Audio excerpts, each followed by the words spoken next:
Okay, so I'm going to review my bass rig today. Somebody on YouTube asked exactly what I was using, so I was thinking about doing this video, but then I thought, who would care? And then somebody actually does. So before we get started, let's meet my cat.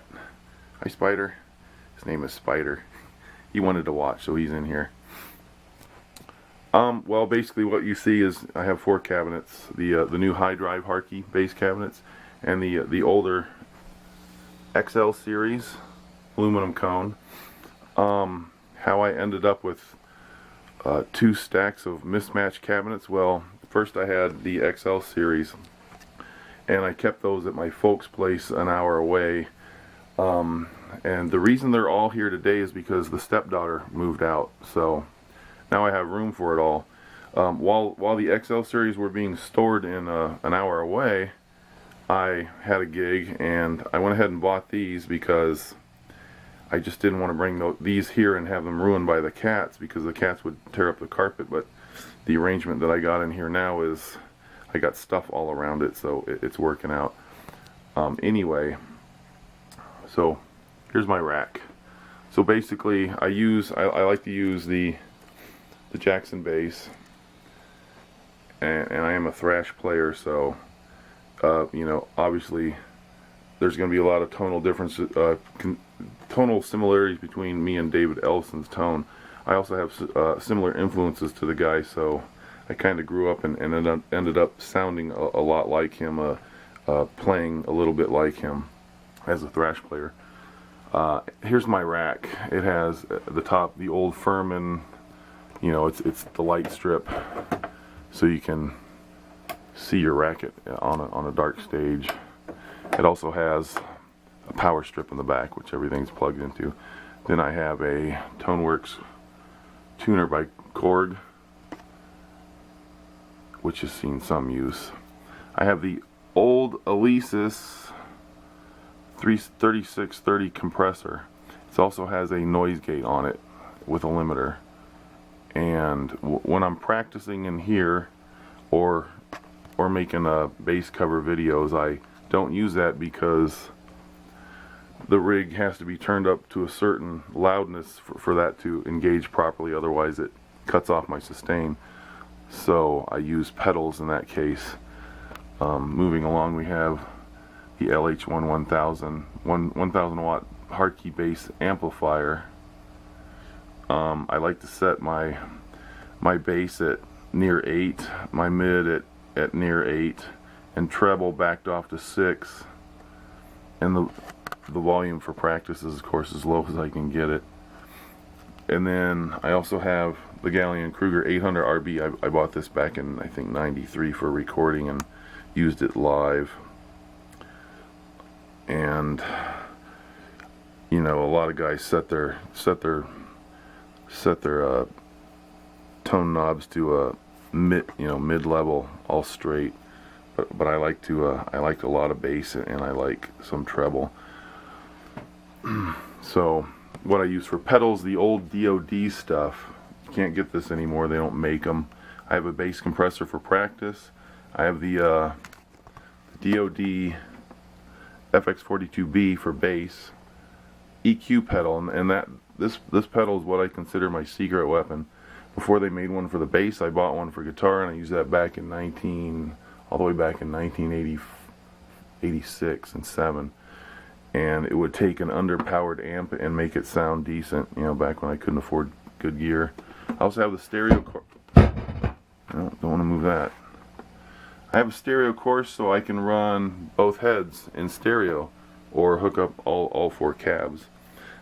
I think if I wanted to, I could use the Hartke, plug them into the high drive cabinets, and then go a regular speaker cord from the high drive to these, and I could probably run all four with one head. But you'll see later that I can actually blend the two tones of the Hartke XLs and the high drive. The high drives are a little brighter, and these are supposed to be more warmer, but with the Hartke head, it's actually a brighter tone.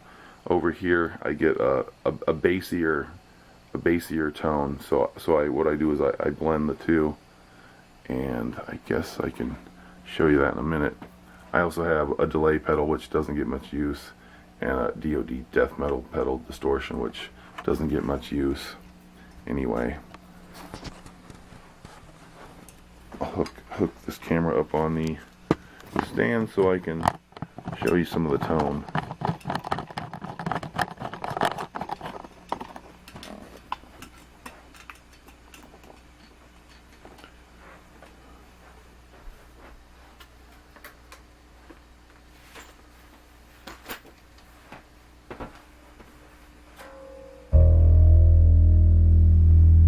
Okay, this is the practice mode with the pedals. Now I'll take the pedals off. That's what it sounds like with no pedals, no effects. Very, very strong. I mean, the volumes are down to, like, you know, near 1, and this is barely up any. It's very clear. With the pedal on, the compressor will bring it down because I got the level down. That's compressor, so whereas without it, you get the dynamics of a hard slap versus a light slap. With the pedal on, with the compressor on, no matter how hard you hit it, they're all the same, which is, you know, what you want in the studio at least. And here's the EQ pedal. Gives it a little bit of a fatter bottom end. And I don't know if you noticed, but what I like in my tone is to have a lot of treble, but also a lot of deep bottom end bass. So you get the clarity plus the bottom end balls to it. And to play thrash, it sounds like, you know.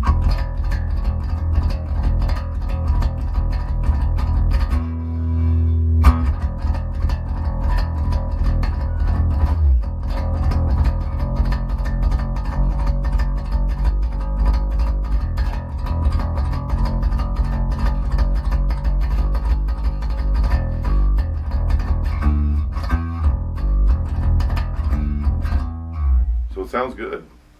That's what I like. Anyway, the blend. I'll take the Gallien-Krueger off. So that's just the Hartke.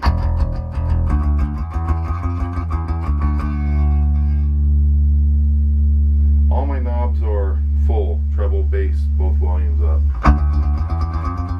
And then to blend in the other XL series cabs.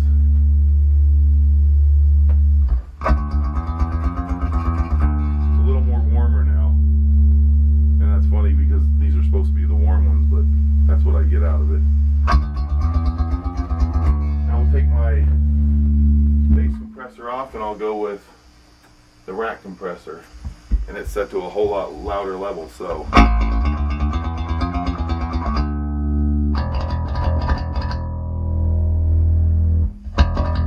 when I do that, for some reason, I have to turn this one up to blend it properly, to get it even 50-50.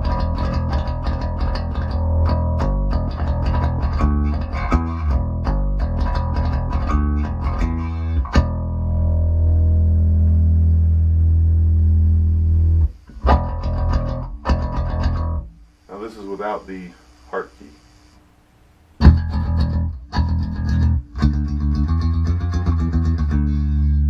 You can hear that it still has my same the basic tone of low end plus a lot of treble, but it's kind of a subdued sound. I guess particular to this setup.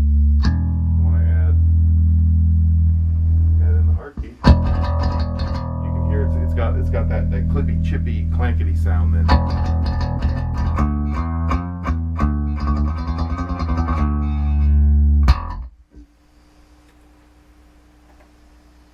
So that's it. Any questions, you can leave them on my YouTube channel.